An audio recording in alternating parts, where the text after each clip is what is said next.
Bienvenido, estimado estudiante, a la materia de Economía Internacional. Será un honor para estos su servidor compartir con ustedes el aula virtual y la aula física de esta alma mater.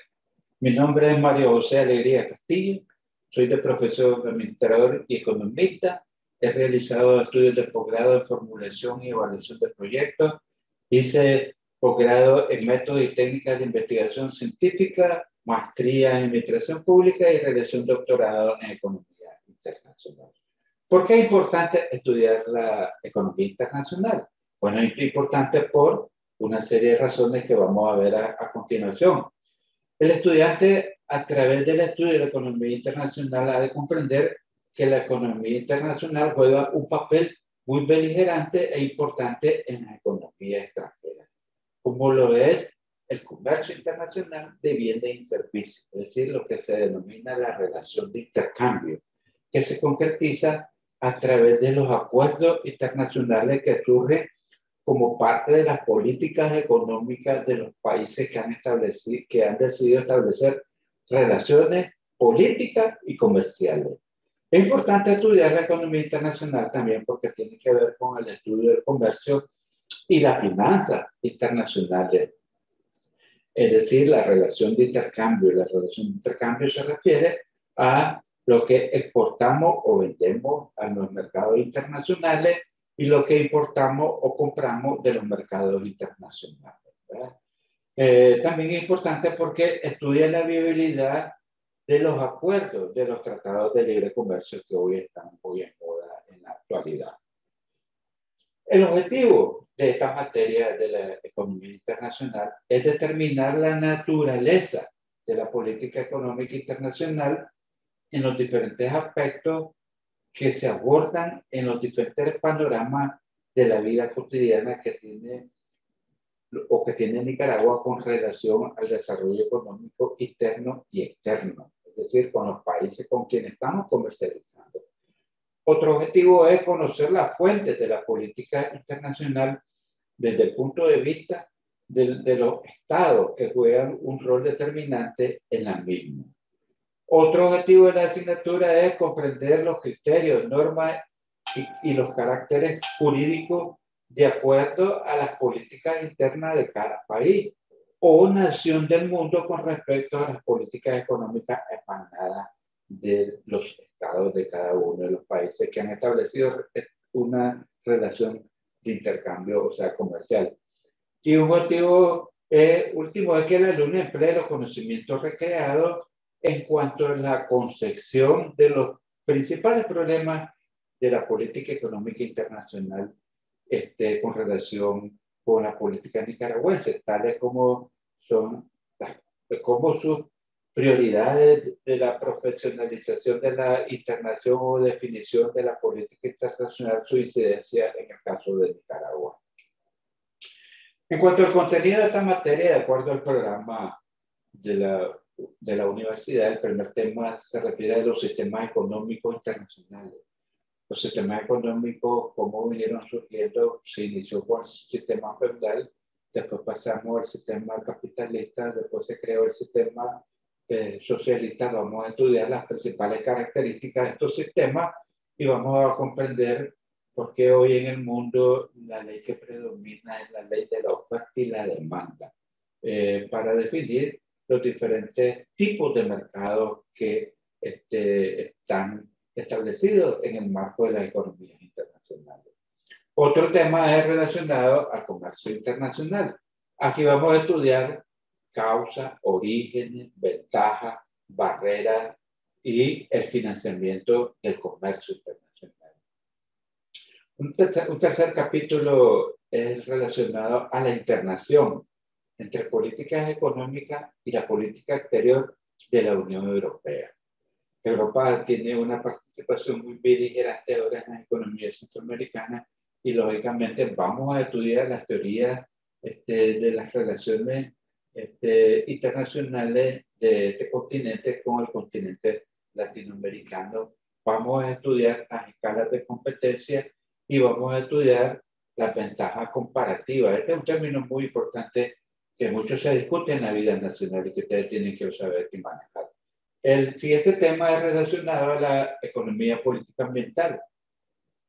La globalización internacional que tiene como contexto o concepto estudiar el medio ambiente. Lógicamente, este es uno de los temas que hoy ha tenido mucho eco y voz dentro de los gobiernos o estados, porque lógicamente el globo terráqueo tiene que ser sometido a una explotación racional para que no existan desequilibrios y se creen grandes diferencias sociales. Un tercer aspecto, un último contexto es relacionado a las políticas económicas. Aquí vamos a estudiar los modelos, los elementos que conforman un modelo de política económica. Vamos a estudiar los enfoques alternativos, vamos a estudiar las tendencias de las políticas económicas y, lógicamente, las tendencias que se refieren a la internalización, es decir, a lo que se introduce a nuestra nación. Vamos a estudiar, otro tema es estudiar al Fondo Monetario Internacional. Este es un organismo crediticio que fue creado para apoyar a aquellas economías que tienen dificultades económicas. Vamos a estudiar su antecedente, vamos a estudiar su origen, vamos a estudiar las distintas reformas que se han hecho para que esta entidad sea operativa y vamos a estudiar sus fuentes de financiamiento. Otro tema relacionado a la economía internacional va a ser la productividad del trabajo y las ventajas comparativas al modelo ricardiano. En este contexto vamos a estudiar los conceptos de ventajas comparativas, un tema muy importante es su dominio. Vamos a estudiar una economía, vamos a estudiar la economía desde el enfoque de los factores productivos en concordancia con la teoría del modelo ricardiano. El otro tema está relacionado a los instrumentos de la política comercial.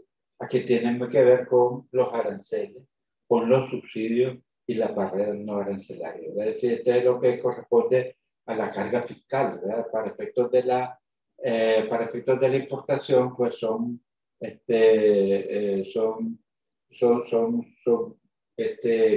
tarifas que se aplican a todo lo que traemos de afuera, que se llama arancel. El siguiente tema se refiere a los tipos de cambio y macroeconomía abierta, ¿verdad? Aquí, lógicamente, las economías como las nuestras son abiertas porque somos altamente dependientes de los recursos que necesitamos en nuestro proceso productivo y que la producen otros países. Vamos a estudiar aquí los tipos de cambio, la paridad del costo con respecto al dólar y los factores financieros que interactúan en el sistema cambiario, que son fundamentales para el equilibrio de la economía en su contexto internacional. Y un siguiente tema que corresponde a la interdependencia en la economía mundial. Aquí vamos a estudiar los mecanismos que tienen que ver con la renta. La renta es el ingreso de los ciudadanos de un país, ¿verdad? Vamos a estudiar la variable comercio, que tiene la relación de intercambio. Vamos a ver los tipos de intereses y la crisis monetaria que se ha generado a lo largo de las últimas décadas. Finalmente, vamos a ver la crisis de la deuda externa, ¿verdad? Que es uno de los pesos económicos sólidos en una economía, sobre todo cuando estas son de escasos recursos, cuando la deuda externa es muy alta, pues tiene un componente muy pesado en la materia financiera. El siguiente tema corresponde a la economía internacional y crecimiento. La aspiración de todo gobernante o de todo Estado es crecer. Y para ello tenemos que desarrollar o conocer la teoría del crecimiento, tomando en consideración factores que no nos podemos abstraer, como es la globalización y la desigualdad que existe en el mundo y que ha generado una alta pobreza. ¿Cómo vencer eso? Esa es parte de lo que vamos a estudiar. Y el último capítulo es relacionado a la economía internacional, el enfoque de la globalización y la integración regional. Vamos a estudiar la necesidad de crear los aspectos relacionados al estudio del enfoque regional, América Latina, Centroamérica, Europa y las demás partes del continente de este globo terráqueo, basado en los temas relacionados a la globalización, ¿verdad? Que se van a concretizar en la integración de cada región. En cuanto a las recomendaciones, pues les sugerimos a los estudiantes leer toda la información que se les suministra para que tenga una base para la discusión, tanto en el aula virtual como en las presenciales. Les pedimos que consulte al profesor, ya sea por la vía del chat del grupo, ¿verdad? A través de la videoconferencia y también a través de las clases presenciales. Pedimosles que también participen en las diferentes actividades que se organizan, como son foros, videoconferencias, trabajo, asignaciones individuales, colectivas o de grupo, y lógicamente hacer un uso más integral de la Internet para una mejor consolidación del conocimiento. En cuanto a la metodología de la clase, aquí vamos a utilizar los dos esquemas tradicionales, que son el esquema activo y el concerniente a materiales y recursos. En el activo, o sea, vamos a desarrollar los trabajos de carácter individual y los trabajos de grupo, como es una materia en donde vamos a conocer la opinión de cada uno de nosotros sobre los aspectos del carácter internacional, pues vamos a utilizar mucho el trabajo de grupo. En cuanto a los materiales, en cuanto a los aspectos de materiales y recursos, pues ya hemos dicho, vamos a poner a disposición en el aula virtual video, ya sea grabado de YouTube o cualquier otro tipo de canal que sirva de material para el conocimiento, el fortalecimiento del conocimiento de la materia que estaríamos desarrollando. Vamos a suministrarles material escrito, vamos a intercambiar chat a través del chat de grupo, vamos a desarrollar foros para conocer la opinión que tienen ustedes sobre la asimilación del conocimiento que vamos impartiendo de los temas. Finalmente a desarrollar tareas y las videoconferencias. En cuanto al sistema de evaluación, pues esto está en dependencia del reglamento interno de la universidad, que define que tiene dos componentes.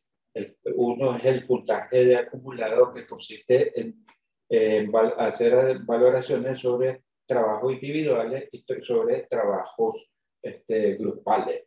Un segundo componente es los exámenes teóricos. Todos ellos, de acuerdo a las disposiciones, van a ser en línea a través de las aulas virtuales. Para esto nos va a sumar una calificación del 100%. Y finalmente quisiera apuntalar que en la evaluación vamos a tomar muy en cuenta la asistencia de los alumnos, tanto en el aula virtual como en las clases presenciales.